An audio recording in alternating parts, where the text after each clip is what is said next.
Hey guys, thanks for coming along to this panel today. I'm Georgie, I'm from Procreate, and I'm joined by Angi Pauly, Deborah Lee, and Pauline Voß. So today we're talking about finding your way without losing yourself, and this is, as you can see, an all-women panel. And we want to chat between ourselves, and we'd love some audience questions as well along the way about being a woman in the arts and gaming industry, that sort of a thing. I know that this is prevalent throughout all sorts of industries and all sorts of careers, but obviously an art event that we're going to chat about specifically art, gaming, tech, that sort of stuff. So to start with, I thought we could all tell everyone your name and where you're from, what you do. Okay.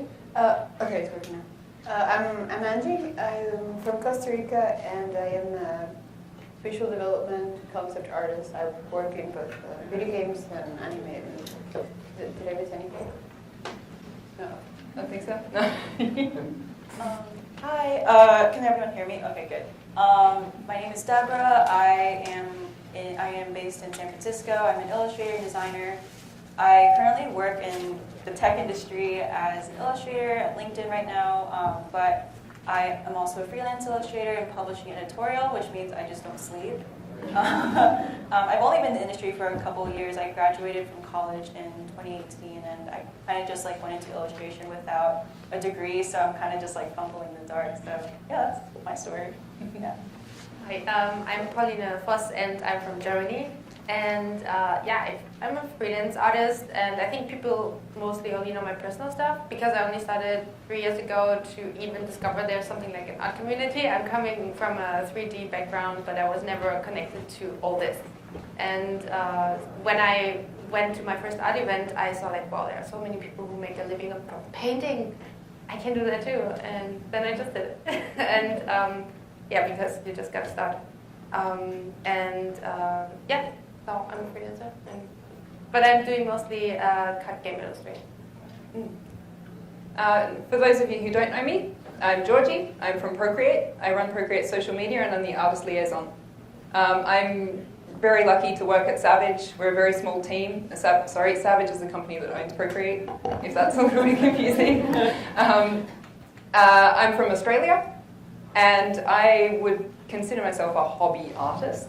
I'm by no means professional, and I was actually looking at career paths completely different to the one I've ended up in. So I was studying foreign languages at university. I was looking at diplomatic jobs in embassies around the world, specifically in Hong Kong. When I found this job at Savage, I had a friend who worked there, and he was like, hey, you should totally do this. I knew the team previously because I'd done a little bit of art in their office for them. And so I applied, got the job, and here I am at this amazing event, talking to these amazing women and to you guys. It's a lot of fun. It's been a roller coaster. But to start with, I'd like to know who in the audience here believes that they have found their career or their starting career a little bit harder because of the fact that they were women. Yeah, so a few of you. Yeah, I think it's really prevalent throughout all industries, but it does sometimes make things a bit harder for a fair few reasons, and we're going to chat about some of them today. But I'd like to know from these guys to start with, what would you consider to be, so far, some of the most challenging parts in your career, and how did you overcome them, or how are you overcoming them? Okay. So I studied in Costa Rica, and I started my career as a student. I was already trying to get some work in illustration. I had to pay for my school, so I did the whole broke student thing. And I think one of the hardest parts of my career was right there, because I'm always really hesitating to say this, but it was just like 3 girls and a bunch of guys, and I really got bullied a lot because, not in crowds usually, but I am sort of straightforward, and I was trying to meet my classmates and stuff, but I was the guys would really gang up on me and like bully me on social media, saying that I did this and that I didn't. You know, it's just like you're a student, and I don't know. Maybe some of you experienced this if you're in art school, but everybody starts with maybe a similar style. Maybe you have a specific feature that you really admire, and then like you kind of start that way. And they told me like, oh yeah, you're copying your classmate or something. And I was like, I really wasn't, you know. But that thing put me really down, and I felt really alone because the other girls in the school didn't really experience that because they didn't try to relate as much. And it made me feel really, really isolated as a girl back then. You know, I didn't know who to turn to, who to talk to, because I really, at that point, didn't have any connections with the art world here. I was like, you sort of like isolated there in Costa Rica, where there's no industry really. And it's still like a very male culture country in many ways. And as a professional artist, I would say the thing that was probably most challenging and difficult to overcome for me was that, probably because of this previous thing, I didn't understand if when people only said my artwork was cute instead of good. I experienced like some anger in there in between, you know. I was like, I know it's cute, but are you trying to say it's cute just because I'm a girl? And you know, I like when I was in uni, I used to wear like a lot of more like poofy dresses, and you know, like I was very, very like bows and shit. And so I was thinking, like, is my personal image affecting that? And like, you know, I had a very big debate, and I really even punished myself, and tried to punish myself, but not doing cute things that I like, and trying to copy other styles that I thought would not be cute but would be good, and then they would want to hire me. They obviously didn't want the cute stuff. I all got the cute thing a lot of times, but I never really got like the work that I really wanted to be doing. I sort of overcame that later on, but that's like, I'll cut it there in the struggle part, because you know, there's a lot more, but I think those are the two main ones. Yeah. Guys, do you have anything to add to that? Yeah, so I guess I totally relate to what you're saying about like, because a lot of people say that my stuff is cute, and I'm like, what does that even mean anymore? Like, it's not in this economy. Like what? Like, what do you like? Tell me more. But in my scenario, so there's like two parts to this story. So I graduated school in 2018, and I decided to be an illustrator really, really late in my senior year. So I didn't go to an illustration school, so I didn't have any resources. So I would just reach out to a bunch of random people. I felt really safe. I felt safer. I don't it's a feeling that I just don't know how to describe. Why do I feel? I feel a lot safer reaching out to women of color, especially. But it felt more natural. It's hey, especially if they're East Asian. I was like, yeah, you're East Asian, I'm East Asian. We're friends, right? But what if I were to reach out to a white guy, I'm I felt really tense, and I'm I really have to prove that I am worthy of your attention, of your I need help. So it was another step that doesn't it was never it's something that I can never explain, but it just felt this one level of discomfort. The second part to this is, so now I work in tech industry as my 9 to 5, and one thing I really push for at my job is diversity in our illustrations, because especially having women of color, that's my whole thing of for some reason I when I say I'm a woman, I always have to add women of color, that's just who I see myself as. So I'm always hey, everyone, we need to have more women of color in these illustrations. I know that the platform that I was working on is super white male dominated, so we need to kind of compensate for this. And it's really easy. My team is heavily white guys, and usually I get shut down. It's I was even told like, we don't want to like what is it, like suck up to that, and it was just like, what does that even mean? I know, like, so, and I'm kind of like, I don't like confrontation, so I feel really weird about having to like be like, no, you're wrong, but like, I wish, but yeah, that's like the struggle so far, and I probably won't ever end, to be honest. But my freelance career is just like I'm like, you know, alone, so I don't really have to like talk to other people except the person who's emailing me. So But it shouldn't be like it shouldn't be like that, right? But yeah, that's my story.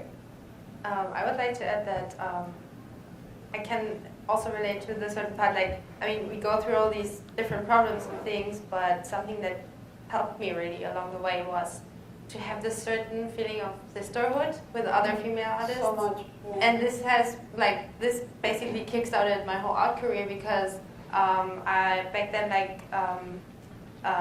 probably I'm already talking about a different topic that will be coming, but who was a game changer for me was Jana Schirmer. When I met her in Berlin, we were living apart 20 minutes by foot, and we started to have sketch pajama sessions at my place, and he was introducing me to Procreate. That sounds ideal. Yeah, It was.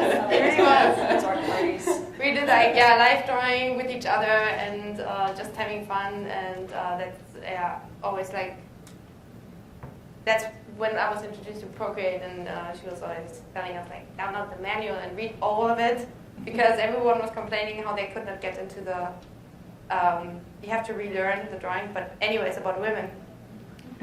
It's just that Jana was always like my role model. Like I know her art for so long, she's been in the industry for so long, and when I met her and she was showing me to all these, she was introducing me to this world, art world, and giving me contacts, recommending me, and if that wouldn't have been there, I don't know where I would be now, because I didn't ever feel like if you go somewhere and apply as a random female artist, it's like you don't even get a reply. Yeah, so you would say like the hardest part was being isolated, and until you met Jana, like Yeah. yeah, Only through I this can relate to sisterhood that. thing, like you have already a certain common ground where you can really connect on a deeper level without even having to talk about it. It's just a mutual understanding thing. I mean, just the dynamic that we have right now regarding this topic, it's like, yeah, I feel you. I bet like finding like, it's like kind of like you have to like reach out to so many people to like get even one response, so it's really hard to, you know, like. I don't really know how much that has to do with being a woman, but how to overcome this through the sisterhood thing. That was definitely that was the difference, being a woman. But also has like, in all this misery, it also has a good part. Like it connects us. Yeah. It's important to have those connections and those mentors as well. So obviously Jana was really influential to you in your starting career. Yeah. Did you guys have any mentors coming through the start of your career who did that sort of thing for you? My mentor was a man, actually. His name is Craig Elliott. Craig is basically the most amazing, decent, fabulous being on planet Earth. I cannot describe him with any less. Like, he's super open-minded and sweet and helpful, and he was the first one to believe in me. You know, because I remember having this super hard time, just like finding a job and all of those rejection letters, and also I was working on my thesis, and the worst time ever. And I applied to a mentorship that used to exist, but back then called Motivarti. I don't know if anybody heard of Motivarti. It was amazing. What's the name? Motivarti. So it would be like not like CGMA and like schoolism where you secure your slot. You would pay like a tiny little bit, like $10, and then everybody would submit their stuff, and the mentor would pick a student from that, just one or two. So Craig had a momentary lapse of, I don't know, misjudgment, and he picked me. And Stop that. I always tell him the same thing. It's like, I don't know what, but it turned out to be like, we really got on well, because he had many struggles as a man in many other ways, and that made him like even more of a sensitive person that he is. And he taught me many ways on how to handle like all of the struggles as being an artist. But he was my Jana. you know, everything that I have now in my career, I owe to him because he was the first one to believe in me. And because there's so many people that believe in him because of all of the amazing things he is, then that's how I was able to get in. But if I just apply like a random human also, I have like a folder full of rejection letters. Like, I haven't. there were so many. By the way, the like kindest ones I got were always from like art editor ladies, or you know. But most of the time it was just like, I'm sorry, we decided not to go with you. Thank you. Apply in the future. Okay, thank you for your application. Okay. I also have a rejection folder. It's called Just Wait Until You See. I think it's really good. I have one with compliments. Like, sometimes it's not compliments. Sometimes somebody that I like followed me on Instagram. They never talk to me, but I take a screenshot and the folder's name, when you feel like shit, look here. Oh, yeah. I also have such a folder. Yeah? I have to admit, I do too. Like, I have one as well, of like filled with nice comments from people on Instagram who message Procreate's page. Yeah, and you know, sometimes the comments are about me, sometimes they're about Procreate, sometimes they're about the development team behind it. And I always try to share a lot of those comments with the wider team. But it's just Because we all deserve it. yeah, I think everyone deserves to share in that joy, you know. So I do also have that little folder that when I'm feeling a bit like, oh, why am I here? Spoken to me. Okay. Yeah, you Go on, forget yeah. about it. A lot. I mean, I look at the folder pretty often.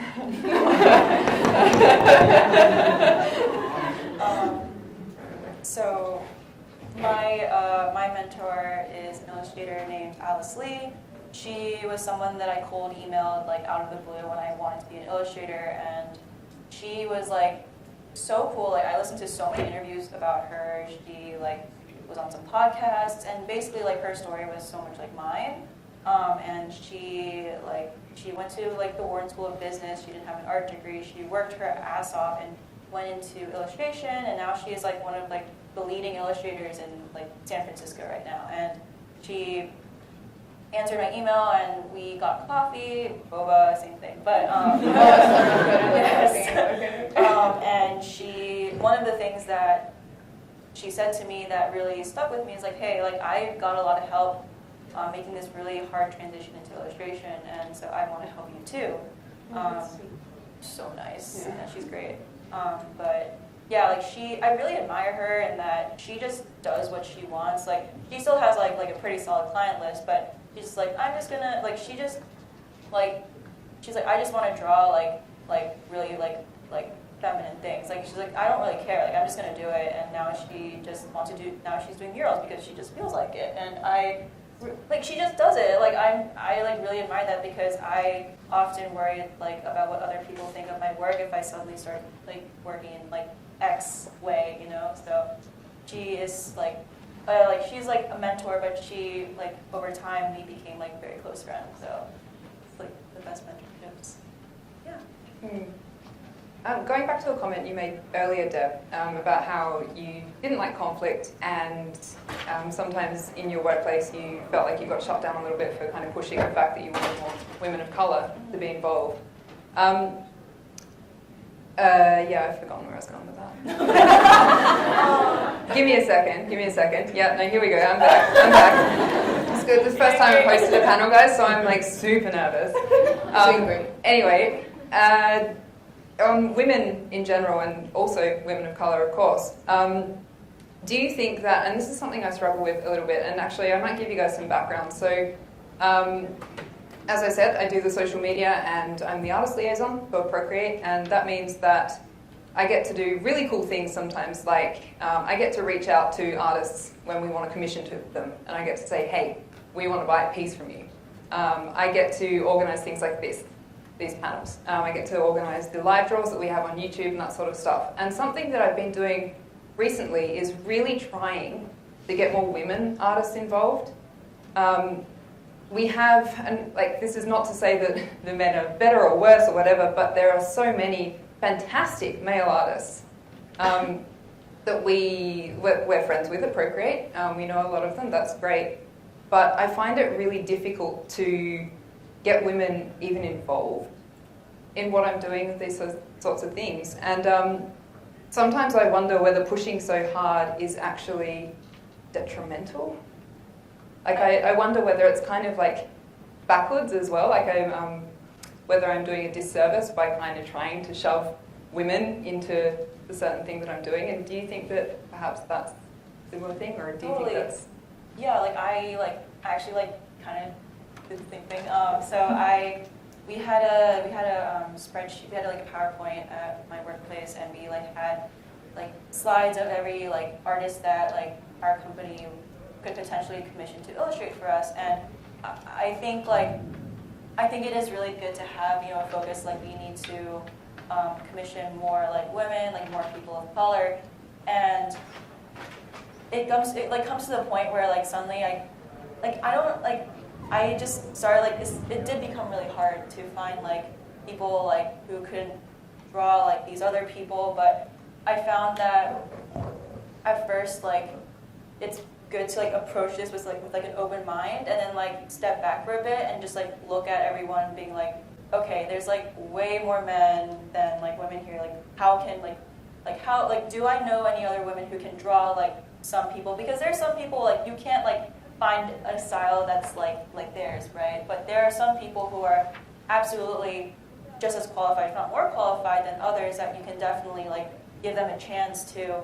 And it's just really interesting because, and I'm going on a slight tangent, but in these art classes, it's so women dominated. So why are all the really big name illustrators all men? Isn't that weird? Where did that happen? When did that happen? So it is a really complicated thing, and I think it's just approach this with an open mind, look back, evaluate, and then start making changes there, because there are some people that you might not find in anywhere or anyone. Makes sense? Yeah. Can I ask you something about that too? When you say you got shut down, is there a frequent thing they would tell you, give you a reason why, you shouldn't say this because that? It was because I was the youngest one in my team. It was usually well, it's because of X engineer needs to do this, so of course we can't do something. But I think at that point I have to step back and I kind of write a battle plan. I don't know, I kind of have an outline. I really think ahead. It's I know this person is gonna reply with this, so how am I gonna reply with that? So it's kind of I kind of have to step back. I'm really bad on the spot, so I have to really think hard in the middle of it. It's I know this person's gonna say, well, I know you're still at the lowest level right now, so but how can I combat that and speak their language and say, but business statistics say that this is really good stuff, so you should probably listen to me. So it's really a lot of planning, and planning that doesn't need to be done but has to be done. That makes sense.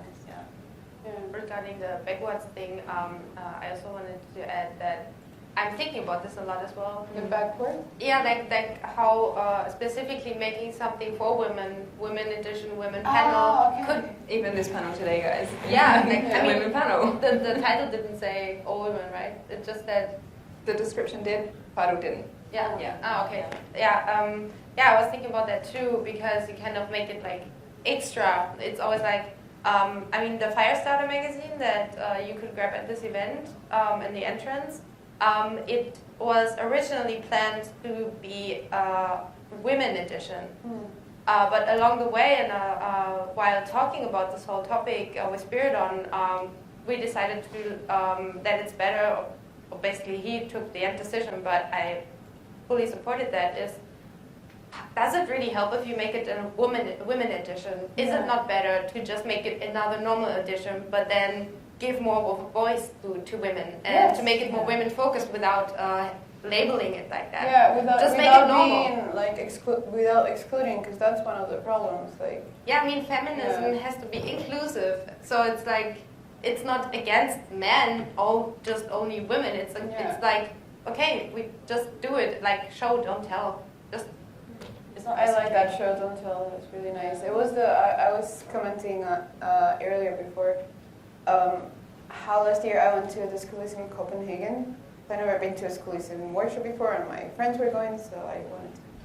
And one of the reasons why I wanted to go is because there are all these super, super amazing women.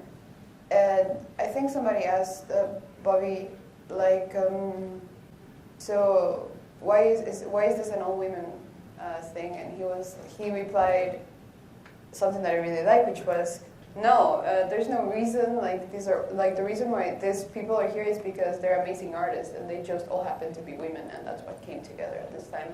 I thought that's a really good reply, you know, because then you are not relating the amazing artist to a gender. It's just like the art, it's amazing, it speaks for itself.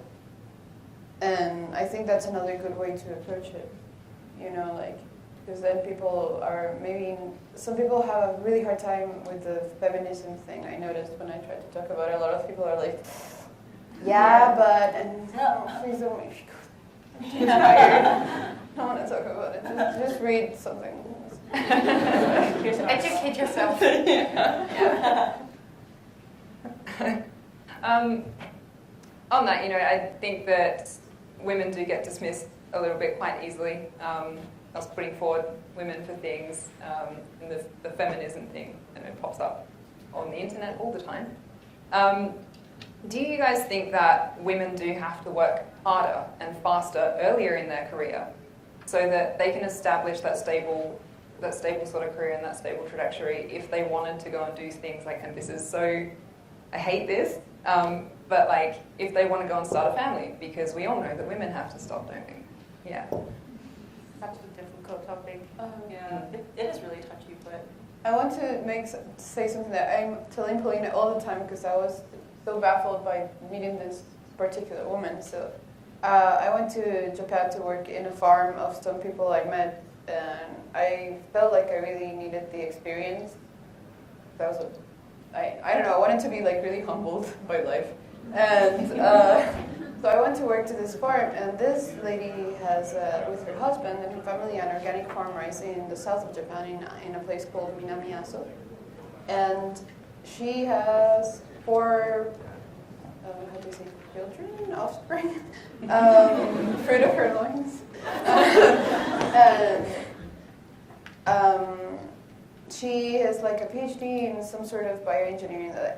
She's badass, and she's really famous in Japan in the circle, so she goes around giving talks, but when I met her, she had like a baby that she carried in her arms. There's a term for this, which I don't remember right now, but she took her child to the talks, and she would be like here, like giving the keynote, and she would have her baby like in her arms, and the baby would be like, oh, I want to drink milk, and she would just be like, wait a minute, and she would continue, like, she did that, and she didn't give a shit, and I was like, you're amazing. Like, I think that changed my entire vision of motherhood and work all along. It was like, I mean, if she can do it, she's this amazing. Like, I can do that. She's super busy all the time. I've never met such a busy person.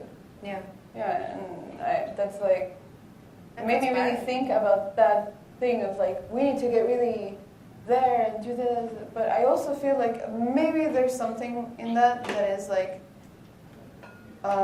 we convince ourselves from that because of how we've been conditioned by society, you know, like you can't do both. You can be a great mom and a great professional. I don't think that's true. But there's another side as well that I encountered on social media a lot recently.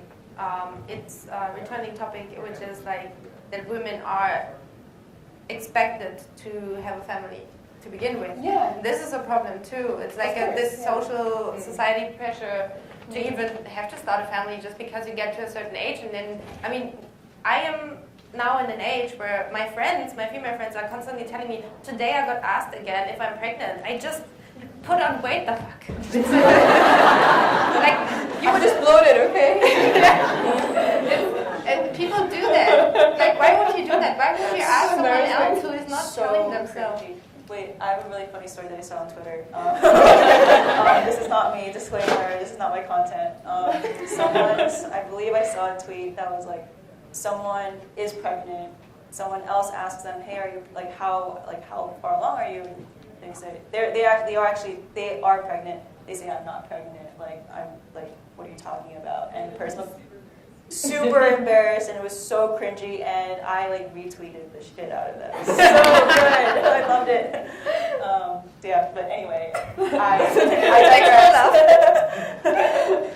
But yeah. Yeah, basically, I just wanted to say that a lot of fellow artists that I know, they struggle with that expectation because they might not want children, or maybe they're even sure they don't want children, and that has to be okay. But there is this constant, like, all eyes on you because you're female and you're at that age. And maybe we should we could be more blunt about it, right? Because if you're I'm like, blunt. I know, but not everybody has that courage to be so blunt. Because you're where you're from, it's okay to be blunt like that. Sure, I'm German. But there's I didn't want to say that, but I am pretty blunt by nature too, and I know it makes people uncomfortable. But if for example, it's like, yeah, it's not my thing, you can say like, look, I don't want a fucking baby, okay? Yeah, you could do that, and it should be fine. Because if a man is like, I don't know, I would say that maybe this is the case, like you would have more confidence to say, no, I don't want that, stop asking me. But you're supposed to be like nice, right? Because you're soft, you're a woman, and like this is how I was taught as a girl. At least my granny was always like, no, you have to be down to like a butterfly, and she was totally but she was a badass woman anyway. And you really struggle with this bluntness. Like I got sent to the principal like 4 times because my girl classmates thought that I said too many bad words. Which we do. Which we do. But I was in a school where all the girls were like, all of my classmates from school, they look like Disney princesses. Okay, I'm not joking. So I think it's okay. Like we should learn to be okay with really making it clear. Look, I don't want a baby. Don't ask me, it's making me uncomfortable. Do you want a baby? Would you like to be a woman and have a baby right now? I don't know, make them uncomfortable back or something. I don't know. I don't know how to tackle this. Yeah. I punch them. Yes. Yes. No, you should. No, you shouldn't. Yeah, I take that back. I struggle with this conversation mostly with like my family. So my dad's like, so you're gonna have kids, right? And like he didn't say it that straightforward, but he was like, when you have kids, and I'm like, first of all, I'm terrified of children. They scare the hell out of me. Second, like I just like don't like, I am so like focused like in like my work right now that I don't think it's just fair to have a kid. Like I feel like if I want to have a kid, like I can't do it like I don't want to do it like selfishly, as in like I want a kid because I want a kid. Like I want to make sure that if I do have a child that they grow up in a place where they're safe, like where they can be happy. Like I don't want to I can't half-ass this. I can't half-ass someone's life. That's just messed up. Yeah. So like it's all about like am I ready? But like would I be ready in like in 18 years? Is the fetus ready? Like I don't know. I think no, you're never really ready, probably. Oh, I'm never ready. I mean, everyone. Yeah, it's a really difficult task. Kids are scary, man. I never met someone who was like, okay, now I'm ready, I can swing this. I mean, people want children, but it's always like a terrifying thing. Yeah. You grow with the challenge. How do you this? Like, what's your point of view on this? I have the same experience every time I get asked this question. I am very, very forward with the fact that I do not want children, but every time I voice this opinion, 100% of the time that gets shot down. I get told, that'll change in a few years. Change in a few years when you're older. When you'll regret it when you're older. Your body clock will kick in and you'll want a kid. And it's very rarely by other women. And it's always said with one of those slight smiles, like, I know better than you, sort of looks on your face. And I've gotten to the point now where I'm just like, cool. All right, let's talk about something else now, because I'm obviously not going to be able to convince you that I know myself better than you know me. So there's no point. So it's always been the same experience for me. Even from my parents, I love my parents to death. I love them very much. But I've also been very vocal to them that my sister is the one that's going to be giving them grandchildren. And every time I voice this opinion, I am met with a sniff from my mother, which is, comes down from my grandmother's line. I hope that I don't end up doing it when I'm mum's age either, but it's this, it's just this look and this sound, and it's usually finished with something along the lines of, oh, what a waste. So, I love my mum. Sorry if you watch this, mum. But yeah, you know, it's kind of hard. I got dogs. I got one dog just over a year ago, and then I got my second dog at the start of this year. And my partner's parents are like totally invested in them. They love them. His mum calls herself Nan. Like all of this stuff, they love them. Yeah, granddogs. Yeah. And one time I told my mum that, oh, this is your grandchildren, and she went, those are dogs. And I was just like, okay. Oh. That being said, she does love my youngest dog, Finch. Finch is a Shetland sheepdog, and my mum loves Shetland sheepdogs. Your dogs are my favorite internet dogs. They have their own social media channel. One of those people. Yeah, I had Shelties growing up my whole life, so when I got a Shetland sheepdog, my mum was like totally into it. She still doesn't call herself Nan though. So yeah. But yeah, that's been my experience. It's always the same, no matter what. So I've just reached a point now where I can't be bothered arguing, to be honest. Whatever. I just think it's about choice, though. Yeah. Everything should be okay. It should be okay to want children and to do both. It should be okay to not want them. Yeah, absolutely. Either way should be completely fine. But I think that also, in a certain sense, like definitely when I was younger, kind of just out of school and stuff, and I still had that opinion, and I voiced that opinion, and people told me I was wrong. It did kind of put a little bit of self-doubt in me. I was like, oh God, what if they're right? You know, what if actually I don't know what the hell I'm talking about, and I don't know myself? And I think that kind of brings me to my next question for you guys, that self-doubt can be really, really hard. And I think from my experience in tech, it can be really common for women to suffer from imposter syndrome. Now, I know we did a panel on this yesterday, but I'd love to touch on it again because I think it is such an important issue. An imposter syndrome, I was wondering if you guys think that might be more prevalent in women. Definitely. Yeah. I wanted to share the story when you were talking about being shut down. This was back in Costa Rica. I have had super positive experiences after that. But I was working as an animator in a studio that I really liked, working there. It was just like the two bosses and me, and they ended up like letting me go because they wanted somebody who could do 2D, 3D character design, set design, and also make a margarita while they're doing a flip backward. So I couldn't do that, obviously, and they would really like my work, but it ended like this. So, you shouldn't always speak your mind because there's very, very little slots in this industry in this country, and people think you're too difficult because, you're saying you don't like the music. We didn't ask you if you like the music or your animation.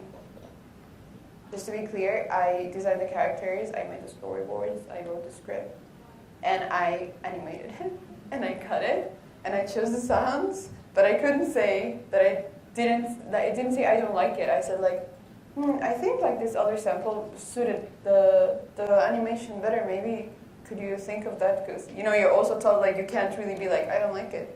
You have to be the story so. To soften the language. While a bird lands softly on your arm, say do you think you could consider that this sample was better?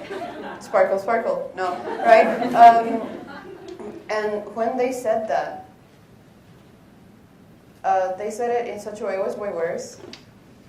It really spiraled me into super bad place. I really doubted myself so much. I had a couple of breakdowns. I cried. Like, it took me a few months to get over that because I was pouring my heart out in the job, and that is why I voiced my opinion, because I didn't want to do things halfways. I wanted to put 100%, and really, like, if somebody was commissioning just like a potato chip commercial, then I would be doing my best. I was like really wanted to give them the value for what they were paying me. Like, that's how I saw it. And I would be at work early, even though I didn't have to, and I would stay, and I would, like, my lunch break, even though maybe that's not the best thing, I would, like, be so invested in it that I would be happy to not touch Facebook or anything and just get back to work, right?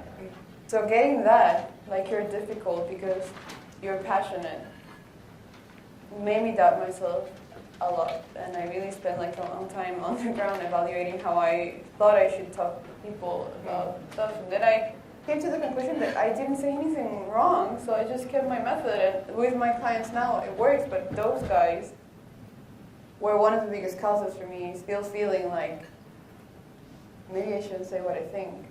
You know, maybe I should just show, but at some point you have to discuss with, like, especially if you're doing a creative job and you're working as a team, that's what a team does, a team shares. But maybe, I don't know if, like, you guys ever got shut down when you were having an idea or be like, no, that's not it, you know, like, ever got told not to say something, or like you're being too strong or too forward. I got this many times, and that definitely carved my, I will repeat, I don't think I have imposter syndrome. I'm just honest. That definitely affected me in my confidence, in my self-confidence. I'm still like trying to, like, not do that to myself. Like, be like, yeah, you shouldn't have said that. You know, you're too much of a thing. How's it for you in the tech industry?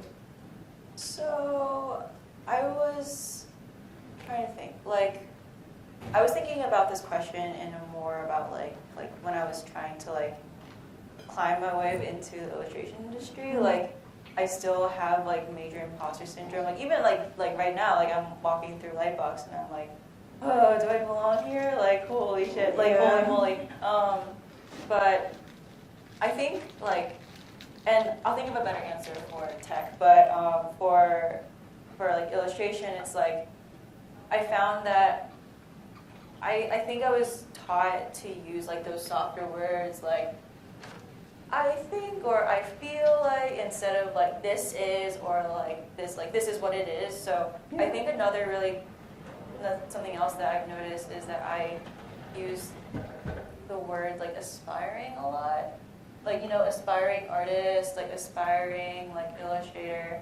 But the truth is, like, I was an illustrator. I am an artist. I'm not aspiring. Like, I'm doing it right now. So why am I doubting? Why am I putting myself down like that when I can just like not only, you know, like put myself out there more, but also save like some character space, you know, in like the bio, you know, part of your Twitter or something. Yeah. So yeah, I think when I was like trying to like go into illustration, it was really important for me to like not only like be sure of myself, but also sound really sure and like very like this is like I don't like, for example, like saying like I don't think this is right into like this is not right, and then it kind of gives like a more of like a punch into it. Do you like what was the difference in reaction that you noticed from like the people you were addressing? There's two types of communication styles. I think, I don't know how much of a difference. Actually, no, you're right. Like, I think I got more of an urgent reaction, like coming back. Like, not that like it was more like, oh, this is a big deal, or like I really need to address this. Like, we really need to address this. Not like that happens a lot better instead of being like, I think you should consider that blank. So it does like create. You tell me this all the time. Yeah. This is the advice that you give me super frequently. Do you experience this a lot with freelancing clients, Paulina? Do you find that if you speak one way, different things happen? I feel like I'm super privileged because like my parents always gave me the support I needed, and even when I started to work in a studio environment or started out as a freelancer, my bosses or my colleagues, they were always very empowering and sensitive about this stuff and encouraging. And I mean, I am from Germany. I do notice the cultural differences compared to America, for example, because my former boss was Californian, and there was some friction sometimes. But I have made good experiences with being blunt and to be like, I am an artist. This is not right, and I feel like, Jana, for example, she's also German. She taught me these kind of things. She's like, yeah, don't go with this client if they don't pay you at least this or this amount. Just say no, because that's how you make space for the good stuff. There are so many people who are trying to make a living as a freelancer by just saying yes to every job they can get, and I didn't do that because I feel like even the attitude that you approach a job is influencing how clients react to you, and how you present yourself is affecting, like, it's basically selling yourself. If you are selling yourself underworth, if you're like, I'm an aspiring artist and I would like to illustrate for your company. I'm cringing about myself. I would be so thankful if you would hire me. Like, if I'm putting myself in their shoes, if someone would come up to me like that, I would be like, why are they so insecure? Do they have a reason for that? I don't know. And when someone is like, that's something that you told me before, when there's this statistics that say that women only say yes to a job when they are 100% sure they can do it, while guys are like maybe only 60% capable, but they just roll with it. Yeah. Like, fake it till you make it. Exactly. I feel like just considering this a little bit more, like, I mean, I also only say yes when I'm 100% sure, but when I'm 100% sure, then I am sure. I don't like to stress about, oh God, maybe I'm not capable of this. I mean, we also grow with challenge, but maybe my overall general approach is a little more male, and that works for me. I think it's more like, it's not more male, it's more open, and that is that's something I really, really admired, and that is definitely like in most other places. Because a lot of the German people I know are really like super open-minded, and I really, really like that. But I also really admired that in you, and seeing you like telling me those things, and Iris and like my other female friends that like, because I will admit I'm a pretty bleak case sometimes of that she just described. I was really cringing, wanted to hide for a second right there. But that is really helping me, like trying to get myself out of that, because I know it's all in my mind. I'm trying to convince myself of the opposite, like, you know, that is a natural thing, not the like the I can't say this word. Depreciation. Yeah, sorry. Wrong word. I speak English, my native tongue, and I've got the wrong word. Depreciation. You know what I mean, I'm pretty sure. And it goes back to what you said about the sisterhood, because like, even though I have super great male friends that I love, they're amazing, it's not the same feeling of connection and like the vulnerability that is going both ways, that is helping me feel like, you know what, maybe I can do it too. You know, I really appreciate that's such a great thing about being female. Like, you really get to pour your heart out to your sisters and then help each other out. And I don't know if this is something that guys really have to that extent. I would like to know more about that. No, they don't. They don't, yeah, and maybe that's why it's making it difficult for you guys, for them, right? But definitely helps me. Like, right now, this feels really nice and natural to be able to talk like this. You know. Can I jump in? Yeah. So I really like what you said about being open. Like, so it's like being open. Like, hey, like, you asked me to complete this job for you. I just want to let you know that like I'm like I don't have as much experience in here, but I can do my best. So I am willing to do this for you. So it's like both parties are like aware of like what the deal is, so like they know what they're getting. Another thing I started making more of a habit of doing is like, well, like saying sorry a lot less unless like I actually did something wrong. Like I used to say sorry when someone would accidentally step on my shoes. Like what? Like, what sense is that? Like what? I don't understand. Another thing I started doing is like if someone so let's say I'm on an email chain and they're supposed to be getting back with me about something and they're just not responding. Like they'll say, hey, I'll respond to you next week, and I wait for next week and it never comes. Like this thing that I'm talking about has been going on for 2 months, and then by the end of towards the end of the second month, I say, hey, I'm gonna check back in with you next week. So now I have the upper hand of now I'm not gonna wait for you.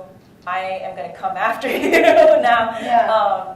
And it was even like, hey, can we hop on a call right now? Versus like me waiting for them to ask for me to get on a call with them. So I think it's all about like figuring out who has the upper hand and like kind of fighting for that upper hand. Because I used to be more of I'll let this happen, but lately I've been more about I need to more proactive. Exactly, more proactive. Especially if I'm starting out on a freelance schedule. I have a whole schedule of all right, this is when I'm gonna send you something. This is when I'm gonna expect feedback and everything. It's a whole it's over communicating, but over communicating is better than under communicating. So it I think that usually takes people by surprise. Usually they're like, oh wow, she knows what she's doing. Amazing. So I think that's really useful. I found that when I started at Savage, directly talking to artists and asking for commissions, I was really, really concerned with my language and softening everything because I was quite often having to deliver the feedback. Yeah. And because I'd never done something like that before, I was trying to soften my language because I didn't want to hurt the artist's feelings. And I didn't want to come across and just be like, no, if there was something that was just not working. And on occasion, I think that led to not getting the result that was needed quick enough or soon enough. So I think I've really had to take a look at how I communicate with people via email and really try to take out a lot of those softening, wishy-washy sentence structures and words to try and actually get the point across. And I know from feedback that I've then gotten from people on my communication with this that because it does streamline the process and stop stuffing people around a lot, that the artists that I've worked with have appreciated it a lot better if I've just been like, that's not quite right. Let's change that up. Can you confirm this from Nice experience? job. Yeah. Yeah. And I think that's something that the guy I used to know that worked at Savage also told me he struggled with the same thing when he started because he used to do that part. And he said, he actually just straight on asked an artist one day, he was like, am I going to hurt your feelings if I just go and talk like this? And the artist was like, God, no, just tell me exactly how it is. So I think that communication is really important, and sometimes as women we do think that we do need to talk in a certain way when really just get your point across. especially if it's for a piece, it's I remember recently we were talking about this piece I'm working on for the live draw. I think it was last A week and a half ago? we can have Yeah. I want to watch that.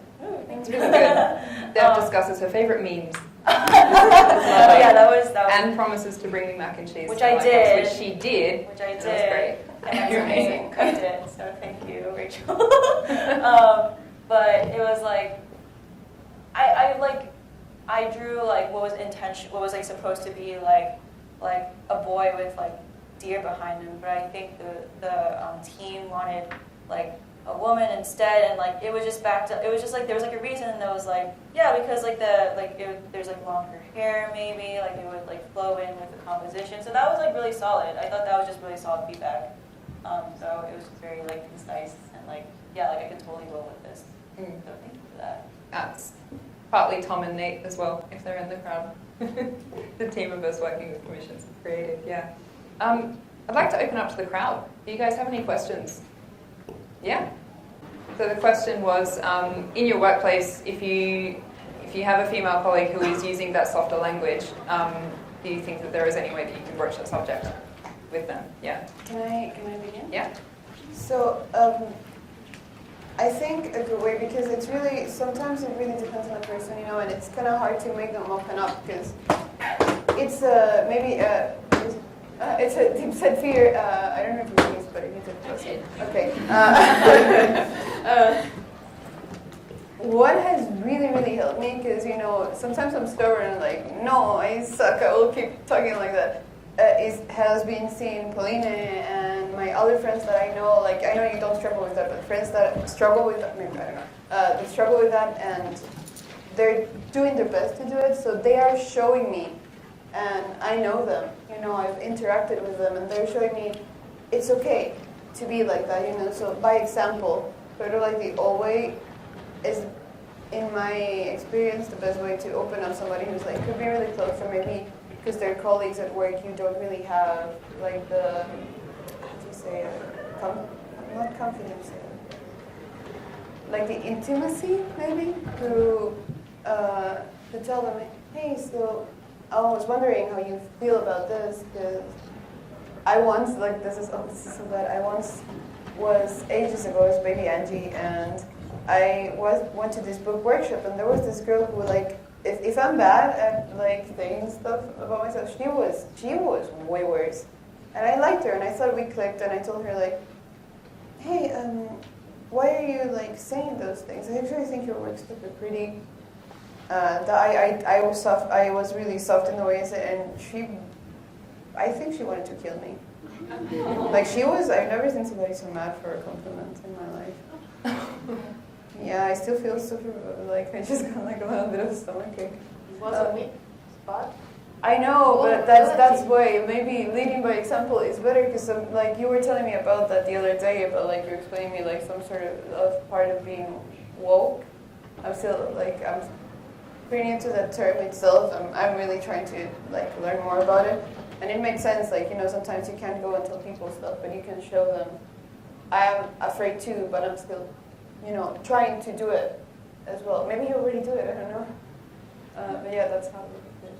I think like something else, like, I don't know, this is something that I started doing, but something really simple, like when someone says sorry, they're like, oh, you don't need to apologize. Like, and it's like really quick, and it kind of gets a point across where it's like, oh, like I think like something, I think when more people started telling me that in the beginning, I was like, wait, yeah, why am I apologizing? Like, this is dumb. Like, I don't apologize, I didn't do anything wrong. Mm-hmm. So something like really, really small that like kind of plants a seed, and you're like, it like builds up, and it like makes an effect eventually. Mm-hmm.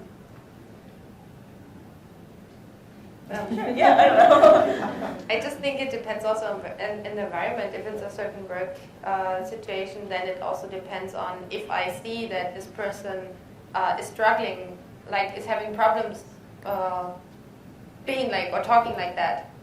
If you have a super sensitive, nice work environment, they're talking like that, and no one is having any issues with that, especially not her, then I wouldn't say anything. But if I see my friends and they are, I feel like maybe they make themselves even feel more uncomfortable through talking themselves down in front of other people, especially, then I would just like, hey, maybe like when we are one-on-one, like maybe don't do that.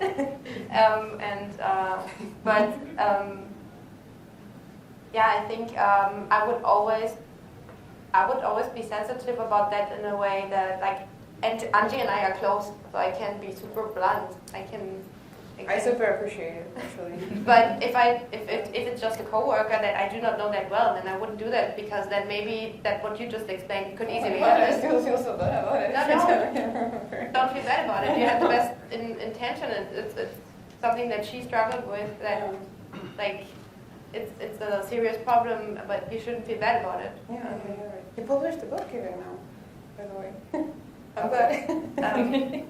Yeah. So Yeah. Anyone else? Yeah. Have you dealt with, in your different career paths, the coworkers that are male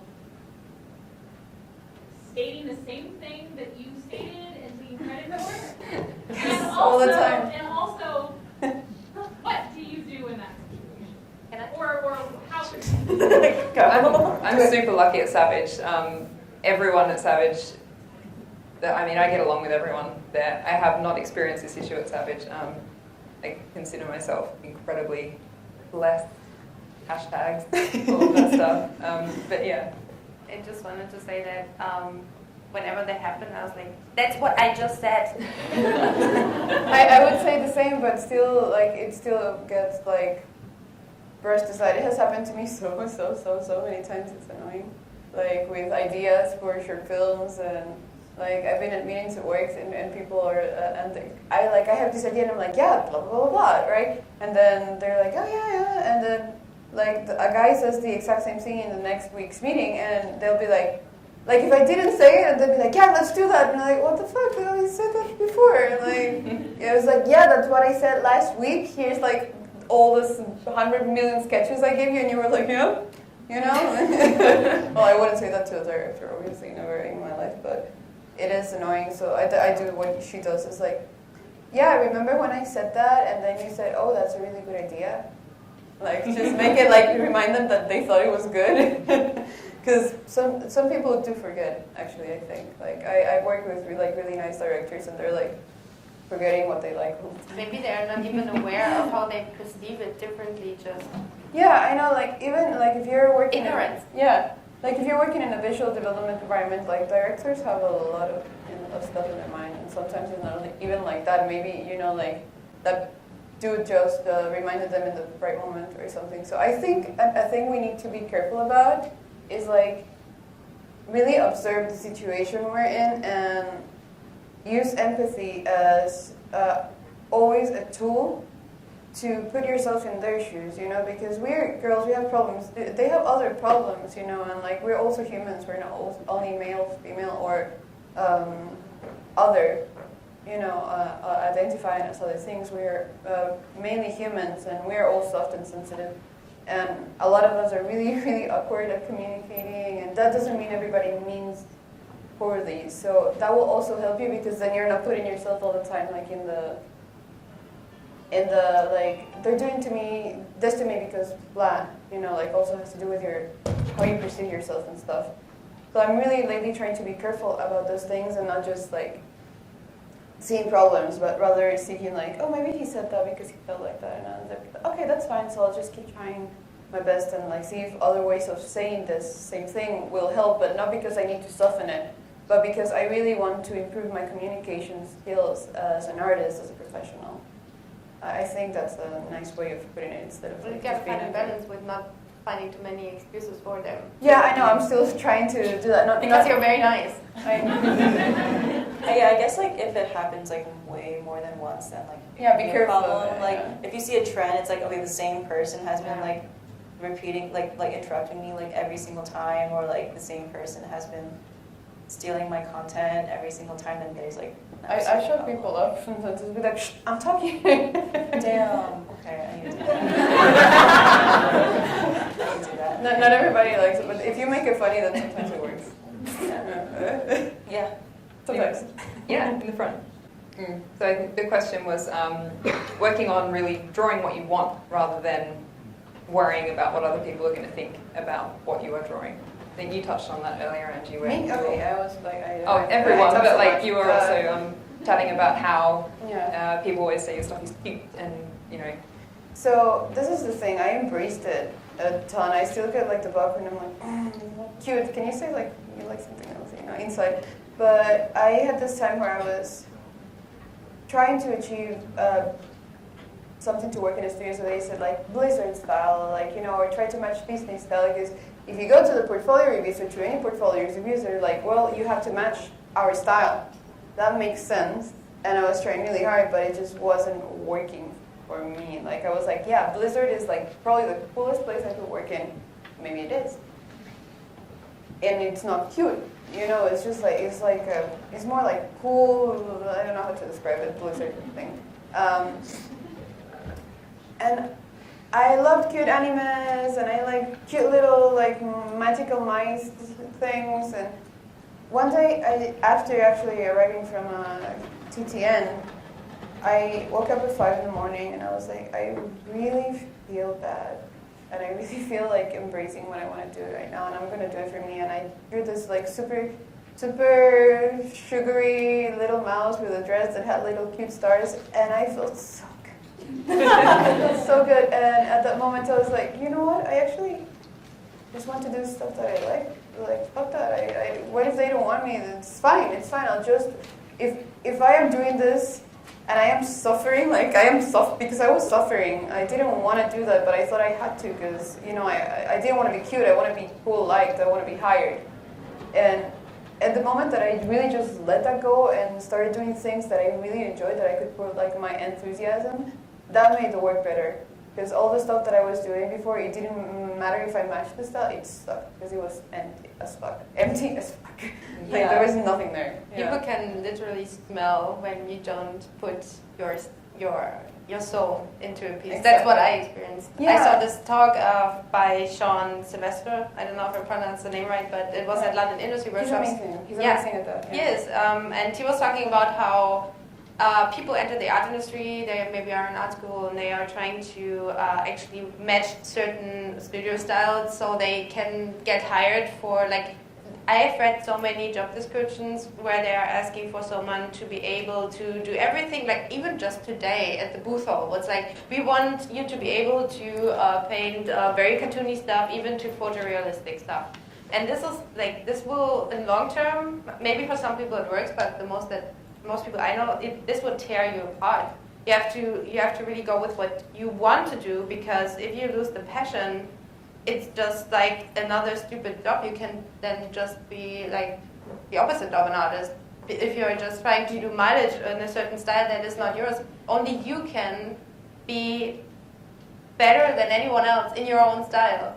And exactly. If you like, in the beginning when I was setting up my portfolio, when I started, once in a university project, I designed a little spaceship, and it was the last piece in my portfolio with character design. And the only response that I got back from all my applications was one company that wanted me to hire for this spaceship. So you will always get hired Only for that. like, yeah, you should only show what you really want to do. And I was like, okay, even if I don't get many jobs right away, I will focus on really what I want to do. And then I will be hired for that, because no one else can do it. If you're only like a chameleon, copycat, master. There's so many people that do that. Yeah, that's not, I mean, for some people it's fun to do that. It's like with pop music maybe. Yeah. For some people they are born to be a pop musician, but if you do it just to please, to be mainstream, to be compatible to many. To be compatible. Yeah, it's not about fitting many companies, it's about fitting the right one. It's like, it's even the same with the right project. You know, it doesn't have to be a company. it's the It can same be the right project. with relationships even. You don't have to match many people, you just have to match the right person. Right, And like, or, yeah. yeah, like I was like talking about this in my talk earlier, but it was like being an illustrator, being an artist is like finding out what you want. So it's like if you are chasing after like what's trendy in the industry, you're always going to be behind the curve, right? So when you hit that curve, the industry's somewhere else. So like let's say like, and this is the example that I gave earlier, like if you really like, if the industry is like really into drawing cars for some reason, and like you want to like kind of be part of that trend, so you just like draw a lot of cars, right? But you really hate drawing cars, so like what's the point? But because your portfolio is just full of cars, like you're going to be hired to draw cars, and that's going to be your job, and it's not something that, it'll be something that like now you are forced to be like, now you're forced to deliver this to like this client. That's also why I really like my mentor Alice, because she's just like, I don't care, like I'm just gonna make like pretty murals and like I'm just gonna draw flowers. Like that's literally like what she does, and she is super happy, and she found like a compromise between what she wants and like all these clients like in her base that like already really trust her. So it's like finding this compromise about like what you want, and like does it make you happy? Does it make the client happy? Like it's like everybody wins. So yeah. Be true to what you want to do, really, because if you're really for this on the long run, you have to enjoy it, and you know it shows. Like I want to say, like, for me, like, this is, I think it's interesting because it's unexpected. I just wanted to work in visual development, but I am a plant freak. Like, I love them. You're a botanical witch. I like that. And, you know, I guess I just did stuff, and then, like, I get hired to do plants. Like, and you would feel like that's a bad thing, but I was like, that was, like, so naturally happening because I just, like, you know, want to do mouse in cute plants. I just cute forest, and then I got hired to do plants, and I'm like super happy all the time because that's what I get to do all day. That's what I wanted. It just happened when I was like, you know what? I'm not gonna do it with bulky armor and huge boards. That's not my thing. Yeah. Already tell us what. So, as someone who has already taken the plunge and had a couple of kids, I was wondering how you guys kind of do the whole work-life balance thing. Something that I'm sure now is the process thing is the fear of failure when it relates to, you know, it's like trying to find that balance between spending time with my family, spending time with my 9 to 5, and also pursuing that passion project. And I was wondering if you encountered any issues like maybe stereotyping or like maybe seeing coworkers who are like, well, she has to go pick up her kids at the end of the day. So we're not going to give her that project, so she can't do it for 6 hours a day. She has to have that work-life balance. So I'm just curious, like how, even if it's not just kids, because I know you guys, you ladies choose not to have them right now. But you know, whether it's dogs or you know, just like time for yourself, like how have you tackled that whole work-life balance? I like think really ahead, and usually I currently live with my boyfriend, and my boyfriend often, like, which is not the same thing as having kids, like, absolutely. Maybe, I don't know, maybe, right? You mean having a boyfriend? Yeah. Right. I can't believe I just said that. But it's like he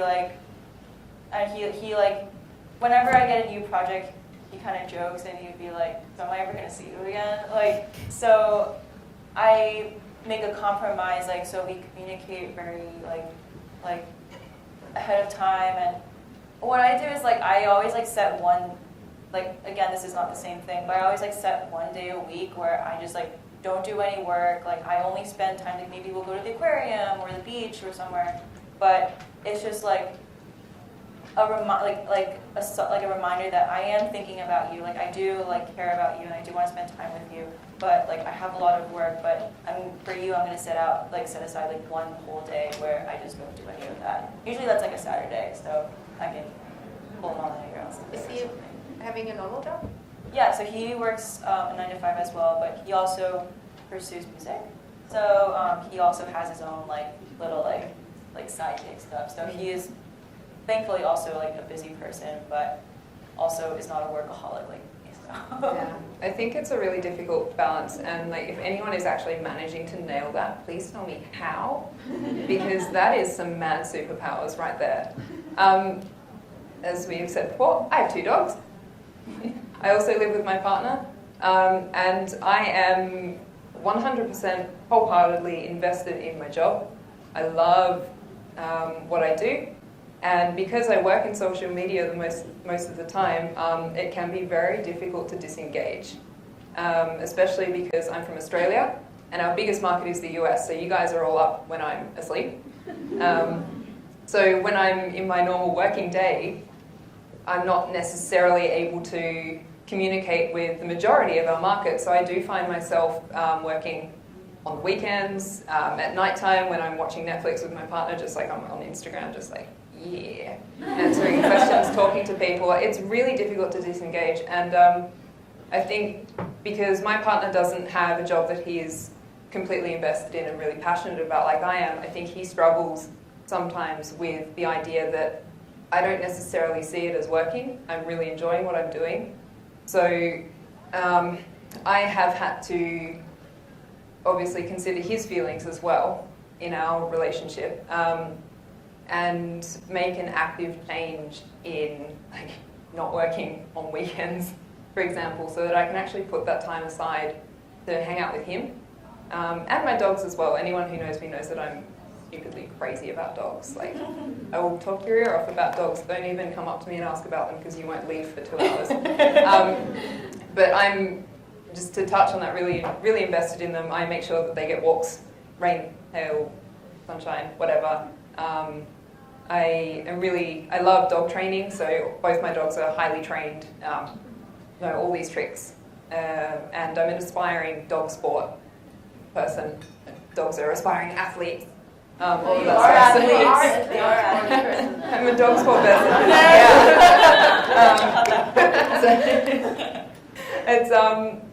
So I'm trying to find time to balance the work that I'm so passionate about and is constantly happening, it never stops, with trying to engage with my partner and also trying to have fun with my dogs is really, really difficult. So, I mean, kids are, from what I hear from people, a hell of a lot of work. So good luck with that one. I really wish you all the best. And if you ever do find that balance, please message me on Instagram because I'll be up at whatever hour on the weekend. And let me know how you're doing it. Yeah. If I figure it out, I'll let you know. Yeah, please. Check that box. Yeah, man. So a lot of you are talking about applying to the jobs and that you want to do an art that you want to do. So how do you find the places to apply to send in art that you're interested in? Do you just find places that are doing what you want to do and just apply? Yes. I don't apply. Yes. Okay. Like, that's a secret. Like, you just put yourself out there. You're like, here I am. This is what I do. And especially even if you know that you're just starting out, like I was 2 years ago, that it's like, okay, but my next piece will be better. People go crazy about progress, so it's even better if my next piece is better. And the one that I did right now is sucks, kind of. So that's still cool. So just put yourself out there. People will catch your name. They will see your stuff, and then the right people. You will attract the right people. They will contact you. Just doing great. You just have to. Social media marketing and selling yourself is a huge part of being a freelancer. Some people use agencies. That could also be like Yeah, agencies work, but they can be frustrating to apply Yeah. to. But like if you're more into illustration, and you have like a cute children's illustration style, like that could work. And I know agencies look a lot for like children's books things. Like if you like that, you can like have like a few illustrations done and show it, and maybe get feedback. But putting yourself out there is great. Like for me, I don't like I applied like crazy. Because like I would apply to whatever, like trigger happy, because I was in a point at one moment where I didn't have any jobs, and I was like, I need to eat. So I just applied to a lot of stuff, and applying never did anything. But when I put myself out there, and I started getting a few jobs, then people know they can trust you, and it's easier to get hired. So it is usually, in my experience, it's been not the case that if I apply, I would get something. Some people do, so take it with a grain of same salt. for me. Didn't work for me either. Yeah, it just didn't work for me. I guess like we do a thing that like we are doing what you told you guys, like we do our thing, like what we want to do, and that's not usually like necessarily the most widespread commercial things. So I guess depending what you do, work comes from different types of sources. So it's okay to try and like not be there right away, and like not having balance sometimes, you know, like I have to force my mom to take break because it's really hard for her. So I don't know, like I tell her, okay, so I am getting a massage, you're getting a massage with me, that you're doing it. Like I have like to push her through the beauty salon door to get a manicure or something, so she has some of her time, and then like I shove books in her face and like go to the beach and read a book, don't do anything, you know. It's okay to sometimes not have balance. I met so many amazing moms in Japan. I wanted to reply to that story because I had it on my mind, and one of them was an art teacher, and she would just like the drawings of her kids sometimes, and just like you know, be a farmer during the day, which is a really hard job as well. And they had 6 children, and they just had another one. It's amazing. And I asked her, like, but why don't you do stuff now? And she's like, you know, I was really beating myself up about doing that now. But when the youngest one of this set of children that I had here before the seventh is old enough, like to to be taken care of by their siblings and just like run around. I'll get back into it. She was like, everything in time. I think that's a good way of seeing it. You not always have to push yourself to meet a certain time deadline. As a mom, as a dog mom, as a whatever. Yeah, I think a little bit. Oh, sorry. Can I go back to your question about applying? No, it's okay. So I found that it's really easy to just like mass apply everywhere, but like it's also really important to cater yourself to what, like if you, like let's say like, it's like, I guess it's like applying to colleges. Like you apply to a college because you see yourself being happy there. So I was in the spot where I just like mass applied like everywhere, like, but even if it costed my own happiness. So for example, like there's like this one place I would want to work for, so I would spend a lot of time working on it and like applying, but it's like I don't see myself being happy there anyway. Like I don't like the culture, I don't really like the people, so why am I like putting so much of my effort into doing that? I also like when I like search for jobs, like when I search for like art directors, like everyone that I apply to, like most of them have never responded to me. And I found that like it's like that one, it's you have to like keep like tapping around, and you'll find something, and then it'll lead to something else, and then it like could like lead to something bigger, and then that's when people start finding you. So Yes. it's like it's just so hard, and it's gonna feel like it's gonna take forever, but You'll get there. it does pay off. You just don't know it yet. Oh, and being at an art event like this, what got me the most jobs is really getting to know the right people and build real friendships. Yes. Because people and even companies, they will work with people that they like. Also, you have to meet the quality, yes, but they will always prefer if they have two good artists and the one artist is recommended by someone they know, and the other one is just a stranger applying. They will always go for the one that they have some kind of social validation. So they know they are not a dick. And I think this place, like this, there's a lot of weight on knowing the right people. Like just be there and network. And I mean, not everybody is like extrovert. Even I, like after an event like this, I really need to recharge because we're as freelancers. I used to be by ourselves a lot, but there are so many people that inspire me that I want to meet, and then sometimes you realize you have so much in common, and then it's like, oh my god, and then you end up talking about different things. Just forget about art sometimes for a bit. Just talk to people and just be human, and then you will attract again the right people, and then get jobs too. Yeah, make those connections. The art events are fantastic, especially like LightBox it's been brilliant, but also the European events, if you can make it over to Europe, the sense of community in those events and education and willingness to share is just awesome. It's really, really cool. And when you are at events like this, I can't remember who said it. I heard it at one of the events last year. Someone was talking about making those connections. It's really, I think, a good way to approach it is to go up to the people you admire and don't try and shove your work in their face.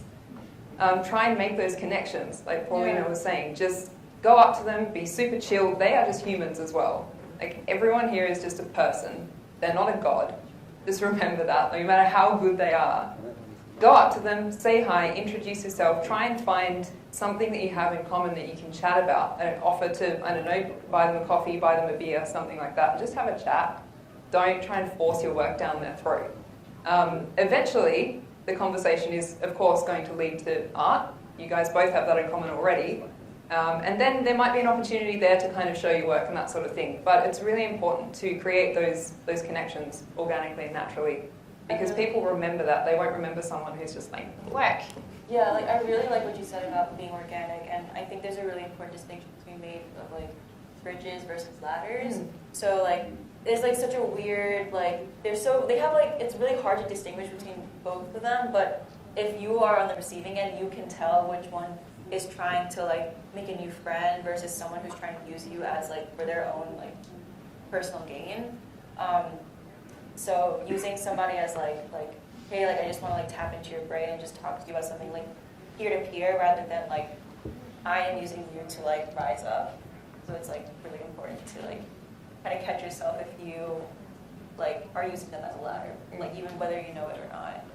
Yeah, I think that's really important. I think that's all we have time for today, guys. I think the event has actually technically closed. Oh, well, really?